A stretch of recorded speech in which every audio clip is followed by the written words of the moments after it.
This is one of the many tricks that will be regularly displayed on this channel. Be sure to press the subscribe button and the notification bell so you don't miss out on the next interesting trick. This time we will discuss about free built-in perpetual calendar. You may already know that Windows Calendar app allows you to create, share, and set reminders for items on your agenda. Just a little trick for you, you may also take advantage of this app to look for certain days that are important or memorable for you.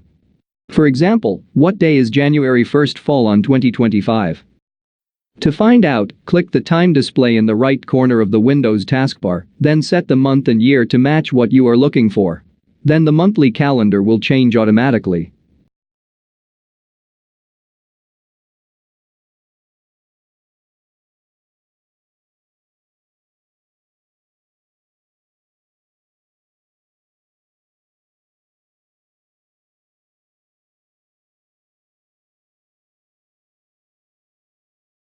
It turns out that January 1st, 2025 falls on Wednesday.